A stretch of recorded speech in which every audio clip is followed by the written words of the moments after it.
کہا جاتا ہے۔ اس میں جو آزاد نظم نگاری یا پابند نظم نگاری چلتی ہوئی 60 کی دہائی تک پہنچی تو اس میں کچھ سیاسی مسائل پیدا ہوئے۔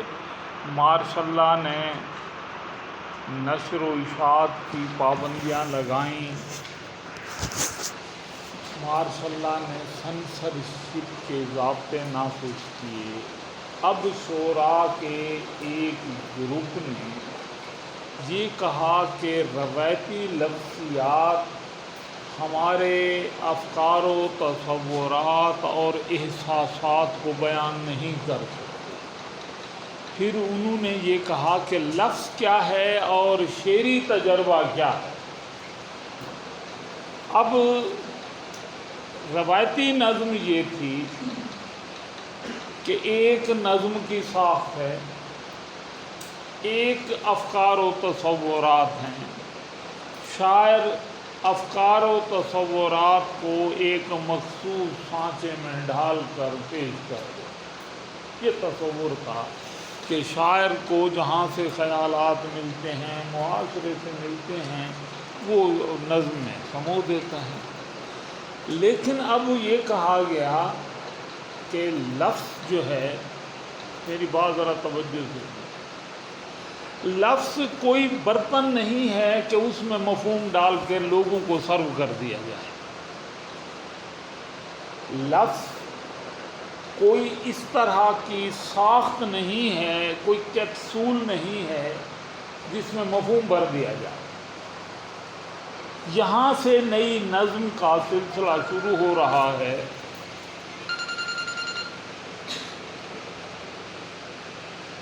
نئی نظم نے افتخار جالب ہیں، انیس ناگی ہیں، احمد ہمیش ہیں، عباس اظہر ہیں، یہ ایک ٹیم کے، عارف عبد المتین بھی شروع میں ان کے ساتھ تھے، بعد ازاں نظریاتی اختلاف کی وجہ سے وہ ان سے الگ ہو گئے۔ یعنی عارف عبد المتین بھی لفظوں کے روایتی سانچے سے مطمئن نہیں تھے، لیکن وہ یہ چاہتے تھے کہ یہ جو ہم نے مغرب سے نئے تصورات لیے ہیں وہ ہمارے کلچر سے مناسبت نہیں رکھتے۔ گویا نظم نگاروں کی جو فنی بحث تھی اس سے تو وہ متفق تھے، نئی لسانی تشکیلات کے بھی قائل تھے، لیکن وہ کہتے تھے کہ کوئی بھی ایسا نظریہ جو ہمارے کلچر سے، ہماری فکر سے، ہماری روایت سے متصادم ہو وہ ہم قبول نہیں کریں۔ نتیجتاً وہ اور افتخار جالب جنہوں نے اس کی بنیاد رکھی وہ الگ ہو گئے۔ وہ نئی نظم کے قائل تو رہے لیکن افکار و تصورات، پاکستانی کلچر، اسلام، روایت، اس کے قائل ہونے کی وجہ سے وہ اس نئی نظم کے گروپ سے الگ ہو گئے۔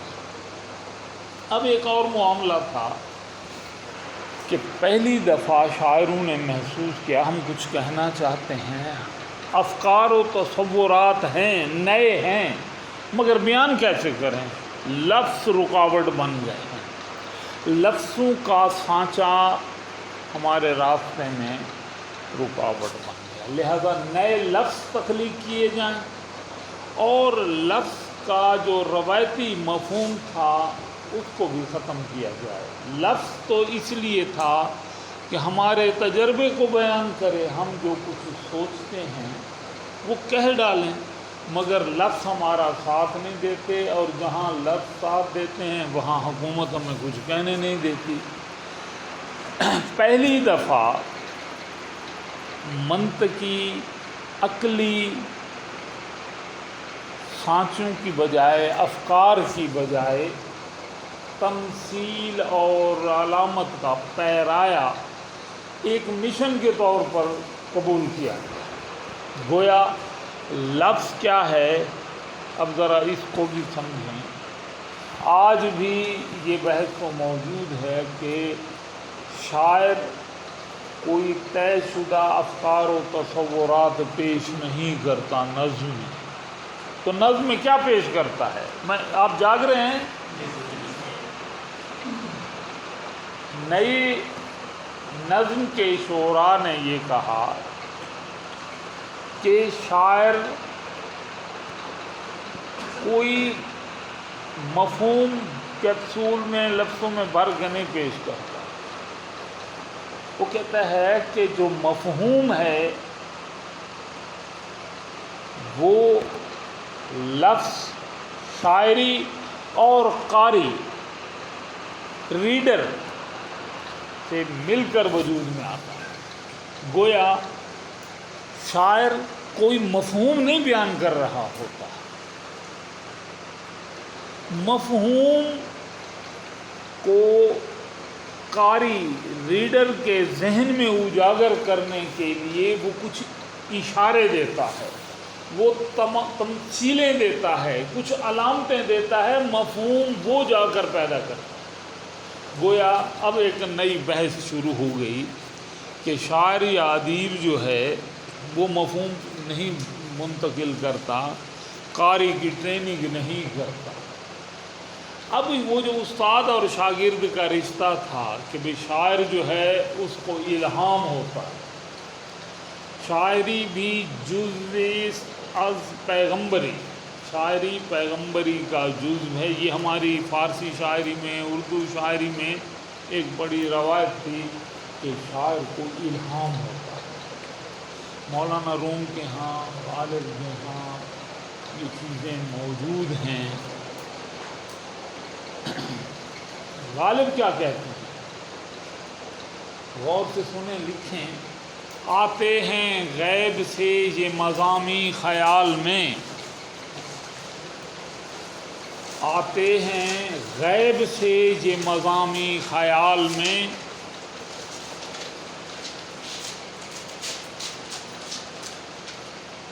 آتے ہیں غیب سے یہ مضامی خیال میں. غالب سریر خامہ نوائے سروش ہے. غالب سریر خم، سواد رے پھر یہ رے، سریر. آتے ہیں غیب سے یہ مضامی خیال میں، غالب سریر خامہ. قلم چلنے، یہ جب سرکنڈے سے لکھا جاتا تھا تو وہ جو صفحے پر قلم گھسیٹنے کی آواز تھی اسے سریر کہتے ہیں. سریر خامہ قلم کو کہتے ہیں. غالب سریر خامہ نوائے سروش ہے. سروش فرشتہ غیب، ہاتف غیب. غالب سریر خامہ نوائے سروش ہے.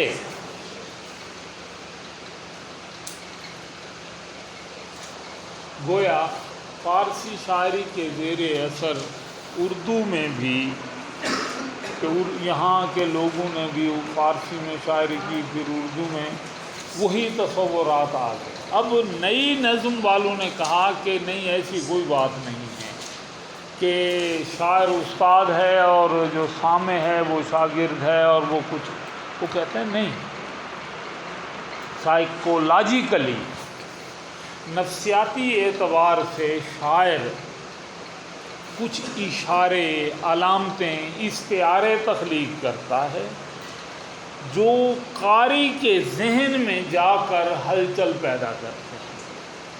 قاری جب پڑھتا ہے تو ریڈر، قاری، سامع کا ذہن متحرک ہوتا ہے، وہ مفہوم خود تخلیق کرتا ہے. اب ایک نئی بات آ گئی کہ شاعر کوئی مفہوم کا ابلاغ یا ترسیل کرتا ہی نہیں ہے، وہ تو کچھ تصویریں، اشارے، علامتیں تخلیق کرتا ہے جو قاری کے ذہن میں ہلچل پیدا کرتے ہیں. مفہوم قاری اور لفظ، قاری اور شاعری سے مل کر وجود میں آتا ہے. کوئی بنا بنایا مفہوم نہیں ہوتا جو ایک کیپسول میں بھر کر شاعر جو ہے وہ قاری کے ذہن میں اونڈیل دے اور اسے بات سمجھ آ جائے. ایسی بات نہیں. اب نئے لفظ یہ دیکھیں، آفتاب بھی ہے، گل بھی ہے. ظفر اقبال اس وقت اوکاڑے میں زندہ ہیں، وہ بھی اسی تحریک کا حصہ تھے. انہوں نے نیا لفظ بنایا گل آفتاب. لکھ لیں، ان کا شعری مجموعہ ہے گل آفتاب، گاف لام الف لا فے تے الف بے، گل آفتاب. یعنی دو لفظوں کو ملا کر لفظ نیا بنا گل آفتاب.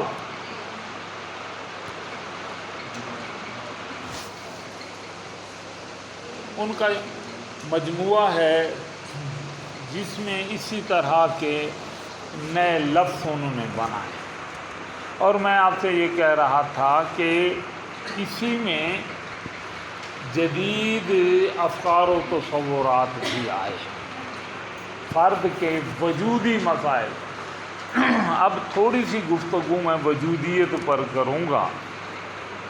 یہ ہمارے ساتھی ہیں ڈاکٹر افتخار بیگ، ان کے پی ایچ ڈی کا موضوع بھی یہی ہے کہ جدید اردو نظم میں وجودیت و پسندانہ افکار و تصورات. تو مجید امجد، نور میم راشد، میرا جی، فیض اور یہ جو ہمارے جدید لکھنے والے ہیں، انہوں نے جن افکار و تصورات کو برتا ان کا تجزیہ کیا ہے.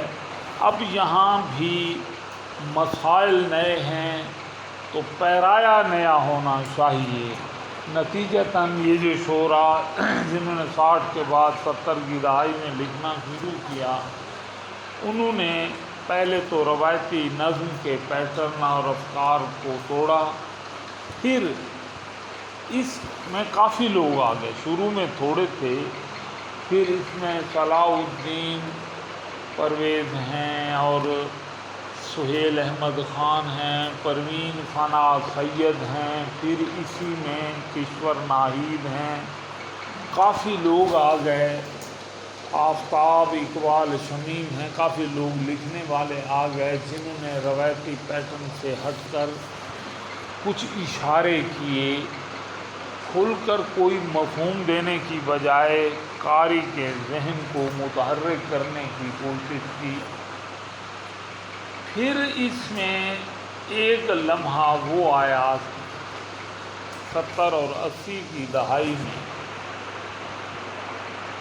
کہ شعراء کا ایک اور گروپ وجود میں آ گیا جنہوں نے اس نئی نظم کے پیروکاروں اور تخلیق کاروں کے نقش قدم پر چلتے ہوئے کہ روایتی لفظ ہمارے مفہوم، احساسات، طرز احساس کو پیش نہیں کر سکتے، انہوں نے کہا کہ روایتی شاعری بھی ہمارے افکار و تصورات کو پیش نہیں کرتی. نتیجتاً نثری نظم وجود میں آ گئی. اس پر انور سدید اور ڈاکٹر وزیر آغا کے آرٹیکل موجود ہیں. ڈاکٹر سلیم اختر نے اپنی کتاب میں نثری نظم پر، اردو ادب کی مختصر ترین تاریخ ہے، نثری نظم پر بھی گفتگو کی ہے. خود یہاں آپ کے سلیبس میں بھی کچھ چیزیں، کتابیں ہیں جنہیں آپ ذرا دیکھیں گے. میں تھوڑی سی وجودیت پر گفتگو کرتا ہوں اور ساتھ نثری نظم کے جدید نظم کا رد عمل جب 60 کی تو علامتی، استعاراتی، تمثیلی انداز نمایاں ہوا اور نئے افکار جس میں فرد کے وجود کا مسئلہ پیدا ہو گیا. اب اس کو تھوڑا سا توجہ سے سن لیں. تفصیلی چیزیں لائبریری میں کتابیں موجود ہیں وجودیت پر، وہ آپ دیکھیں. میں آپ کو یہ بتانا چاہتا ہوں کہ علامت کی ضرورت جہاں مارشاء اللہ کی ضابطے اور سنسرشپ تھی، وہاں یورپ کے جدید افکار و تصورات بھی تھے. اور اس میں یہ تھا کہ انسان نے جدید علوم اور سائنسی ترقی کے ساتھ ساتھ اپنے اندر یہ اعتماد پیدا کیا کہ انسان اس کرۂ ارضی میں بڑی اہم ہے. اس کے پاس اس کے افکار و تصورات اور ذہن ہیں، اور اس نے کائنات کا ذرہ ذرہ چھان لیا ہے۔ اب کائنات پر ہمارے حکمران ہیں، ہم جیسا چاہیں کر سکتے ہیں۔ ارشمیدس نے کہا کہ اگر تم مجھے ایک بڑا لیور لا دو نا تو میں کرۂ ارضی کو فٹ بال کی طرح اچھالوں گا۔ یہ بات اس نے کہ اعتماد تھا۔ اب وہ 18ویں صدی جو 1701 سے 1799 تک رہی، اس میں اسے یورپ کی تاریخ میں ایج آف ریزن کہا گیا۔ یہ لکھیں، 18ویں صدی کو ایج آف ریزن، عقل کی اور علم کی صدی کہا گیا۔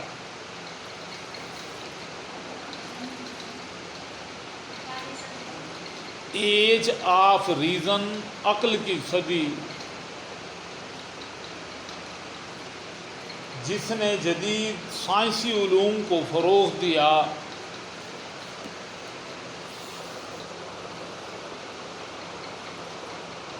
جس کے تحت فرد نے اپنے آپ کو کائنات کا آقا و مالک ڈکلیئر کیا۔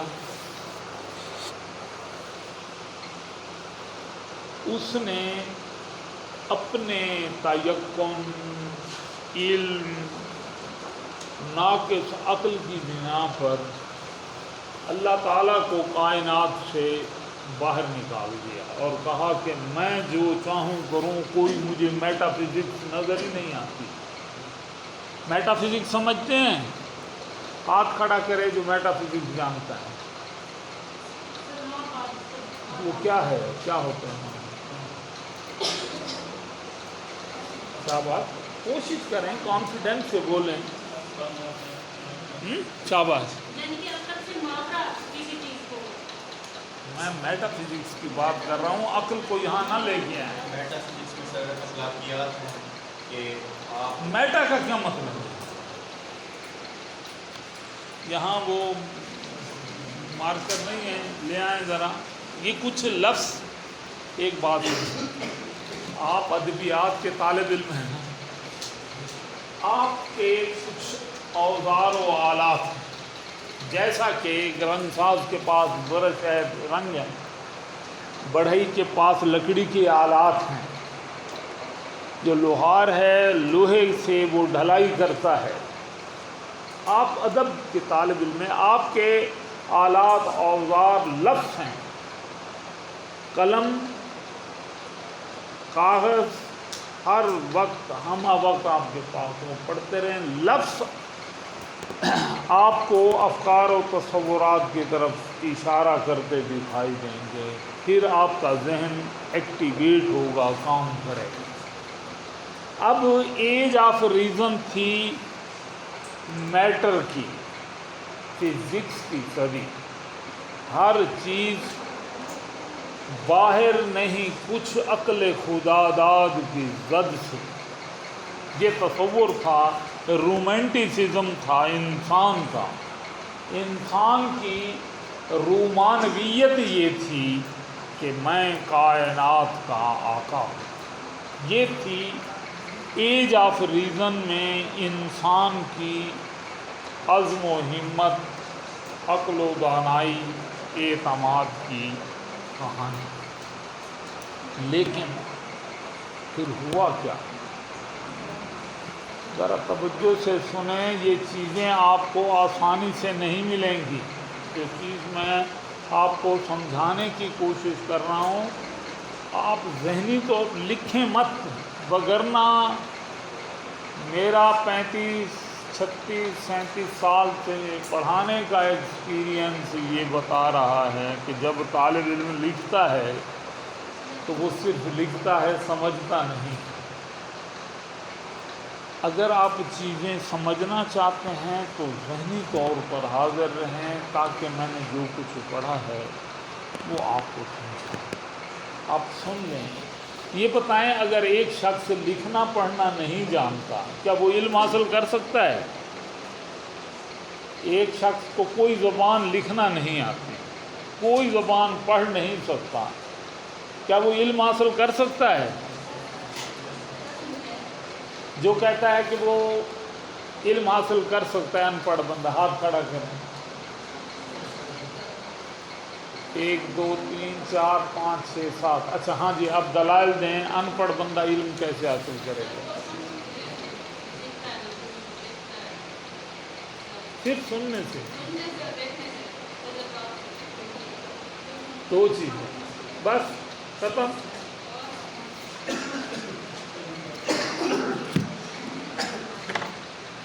پورے کانفیڈنس سے چیزوں کو سمجھیں. ایک تھی فزکس، فزیکل ورڈ.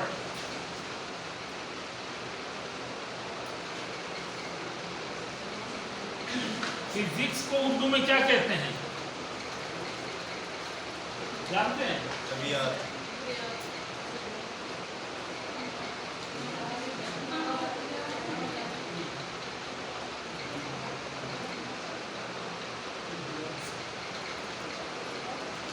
اب غور کریں، اگر اس کے ساتھ META میٹا فزکس، یہ کیا بنے گی؟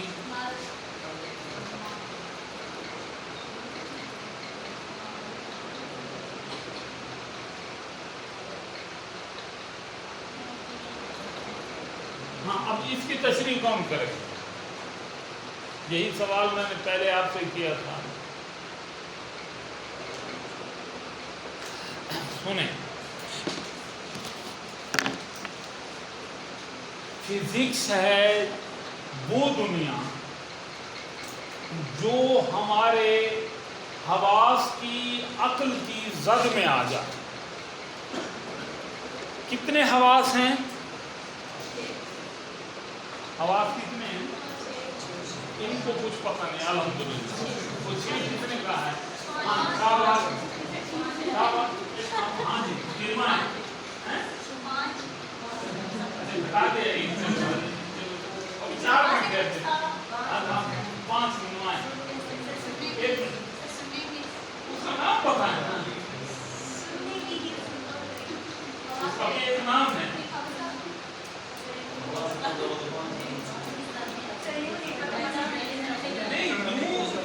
نہیں پتا اس کا نام ہے. بات یہ ہے کہ آپ کو کچھ چیزیں جنرل نالج کے طور پر آنی چاہیے.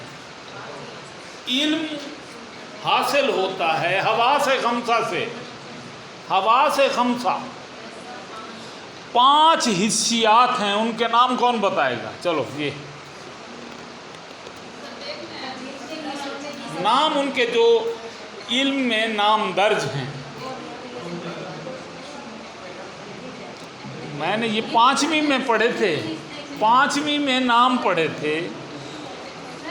سامعہ، باصرہ ہے نا؟ بس 2 ہے. آگے چلیں. لامسا. اچھا لگتا ہے پرائمری کی کتاب میں مجھے اٹھا کر لانی پڑے گی. 5ویں والی کتاب پھر سے دیکھیں. بات یہ ہے، انسان، میں نے آپ سے ایک چیز پوچھی کہ کیا جو لکھنا پڑھنا نہیں جانتا وہ علم حاصل کر سکتا ہے؟ نہیں. آدھی کلاس نے کہا کہ نہیں، آدھی نے کہا کر سکتا ہے، اور پھر آگے اسے پتہ نہیں تھا ایک آدھ چیز. بات یہ ہے کہ ہمارے پیغمبر صلی اللہ علیہ وسلم لکھنا پڑھنا نہیں جانتے تھے. ٹھیک ہے، امی کہا گیا ہے، لیکن وہ جاہل نہیں تھے، باخبر تھے، با علم تھے. ٹھیک ہے نا؟ تو علم کے لیے کتاب، کاپی، نوٹ بک اور لیپ ٹاپ اور یہ علم کے فروغ کے، کمیونیکیشن کے ذرائع ضرور ہیں، مگر علم ہے آگہی. علم کا لفظی مطلب ہے جاننا، اور جاننے کے لیے فطرت نے ہمیں ایک کمپیوٹر دیا ہوا ہے، ہر فرد کو دیا ہوا ہے. کیا نام ہے؟ دماغ کو ہم سافٹ ویئر کہیں گے، ہارڈ ویئر کہیں گے؟ نہیں. دماغ کو ہارڈ ویئر کہیں گے، اور جو دماغ کی وہ ہے کام کر رہا ہے اس کا نام رکھیں نا، بتائیں نا. ہاں شاباش. ورنہ میں 5ویں والی کتاب اٹھا کے لے آؤں. بات یہ ہے ایک ہے ذہن، یہ ہارڈ ویئر ہے، دماغ ہے گودا، یہ ہڈیوں کے اندر ایک گودا موجود ہے، اس گودے کی جو صلاحیت ہے وہ سافٹ ویئر ہے، اور سافٹ ویئر مسلسل اپڈیٹ کرنا پڑتا ہے ورنہ موبائل جو ہے ہینگ بھی ہو جاتا ہے تو ذہن کے سافٹ ویئر یہ کیا ہے؟ ایک بات یوں سمجھیں، اگر میں آنکھیں بند کیے ہوئے ہوں، ٹھیک ہے، مجھے کیسے پتہ چلے گا کہ یہاں ایک چونٹی نے کاٹا ہے کہ مچھر نے کاٹا ہے؟ مجھے کیسے پتہ چلے گا؟ شاباش، فیلنگ کیسے آئیں گی کہ یہاں کٹ لگے گا اور نروس سسٹم دماغ کو سگنل دے گا کہ کسی چیز نے کاٹا ہے، ڈیسیژن یہاں سے آئے گا۔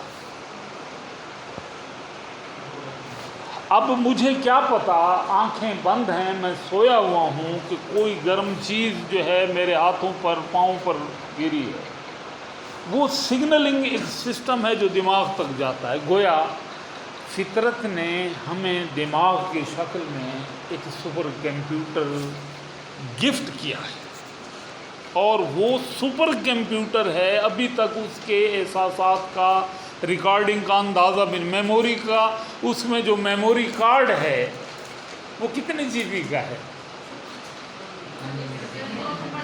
انکاؤنٹیبل، ہمیں نہیں پتا ہمارا ذہن تو حواس خمسہ جو ہیں، 5 حواس ہیں جو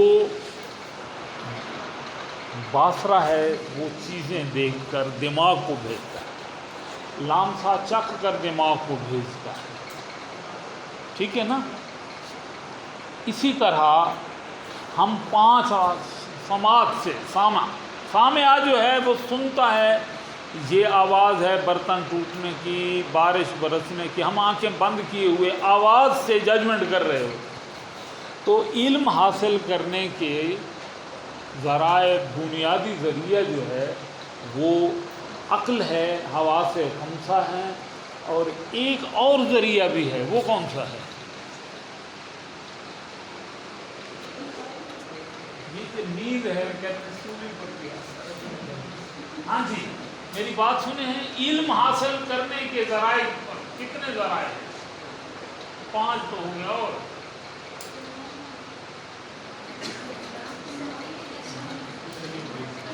یہ بات کچھ چیزیں اپنے کانسیپٹس کلیئر کریں کہ اللہ تعالیٰ نے ہمیں انڈیپینڈنٹ کر کے بھیجا ہے، کمپیوٹر دے کر بھیجا ہے، اور وہ کمپیوٹر بڑی اسٹرانگ میموری رکھتا ہے، ہر چیز ریکارڈنگ موجود ہے، ٹھیک ہے؟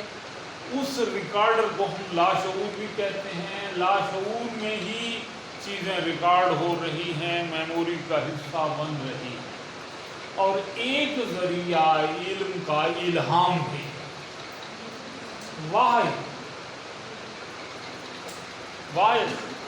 سنا ہے، پیغمبروں کو جو علم عطا ہوتا ہے وہ کسی یونیورسٹی سے پڑھے ہوئے نہیں ہوتے، الہام القا ہوتا ہے، اور اللہ تعالیٰ کا یہ سسٹم پیغمبروں کے ساتھ بھی وحی کا ہے، اور شہد کی مکھی کو بھی قرآن حکیم میں کہ وحی ہوئی۔ یہ بتائیں کہ گائے بھینس کا بچہ پیدا ہوتے ہی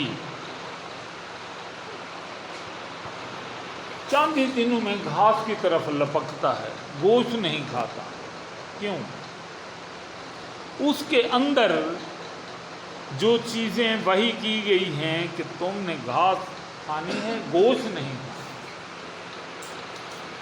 شیر چیتے کا بچہ ہے، وہ گھاس نہیں کھائے گا، بھوک سے مر جائے گا، ہے نا؟ یہ صلاحیتیں رکھی گئی ہیں۔ اب اسی عقلی صلاحیت نے ایج آف ریزن میں انسان کو خدا بنا دیا۔ اس نے کہا مجھے کہیں میٹا فزکس نہ، جو کچھ ہے وہ چھونے سے دیکھنے سے تعلق رکھتی ہے، کوئی چیز ماورائیت کسی کا نام نہیں ہے۔ یہ تھا موضوع کہ میٹیریلسٹک ورڈ سے ہٹ کر کوئی چیز وجود ہی نہیں رہتی۔ اب یہ جو چیلنج آیا، اسی چیلنج نے ایک رویہ پیدا کیا الحاد کا، کہ کوئی الہ نہیں، کوئی خالق، یہ کائنات ہے، شروع سے ہے، تو ایک رویہ یہ بھی تھا۔ اب 18ویں صدی کے بعد جو ہی 19ویں صدی آئی، 18ویں صدی کی عقلی سائنسی ترقی نے انڈسٹری کا ایک جال بچھایا، مال بنا، اب مال بیچنے پر لڑائیاں شروع ہو گئی۔ فرسٹ ورلڈ وار اور سیکنڈ